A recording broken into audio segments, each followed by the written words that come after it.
Good afternoon to you, one and all. I greet you in the wonderful name of our personal Lord and Savior and soon coming King Jesus Christ. So, those who would have seen the previous video, which was yesterday, you would have been able to connect with what I'm saying now. But I'm home, and the Lord wanted me to hear something, and it was taken from the book of 2 Kings 12. And this is what God says.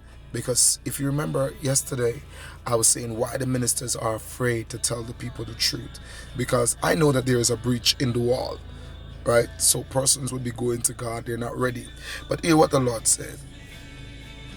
The king at the time, Josiah, said unto the priests, all the money of the dedicated things that is brought into the house of the Lord, even the money of everyone that passeth to the account, the money that every man is set at, and all the money that cometh into any man's heart to bring into the house of the Lord. Let the priests take it to them, every man that is acquaintance, and let them repair the breaches of the house, wherever any breaches is found.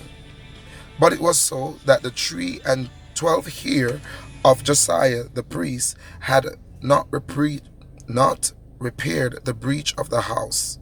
Then the king Josiah called unto Jehoiada the priest and other priests, and he said unto them, why repair ye not the breaches of the house? Now therefore receive no more money of your acquaintance, but deliver it for the breaches of the house. So here they were taking the money. Just like you would go, you would throw your tithes, you would throw your offering. You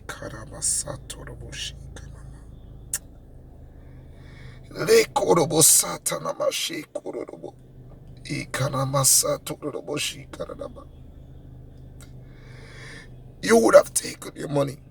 And the ministers, their duty is to tell you the truth about your lifestyle, not wanting you to go to hell.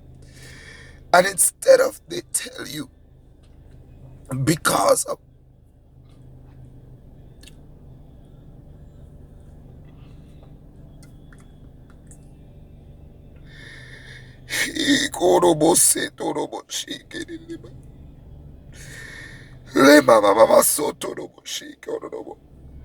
because of money, they are afraid to tell you the truth.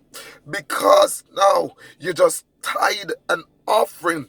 How can we put money on people's life, a price on people's soul, when the Bible said, what does it profit a man to gain the world and to suffer the loss of his soul? People that God would have called into ministry, please tell people the truth for God's sake. Repair the breach of the wall. Stop playing around with people's soul salvation. It doesn't matter what they think about you. Tell them what God says. What God says is more important than anything else. I beg you. You don't have to take my word for it. Read 2 Kings 12 from verse 1 to 5. That is what God is saying. Jesus.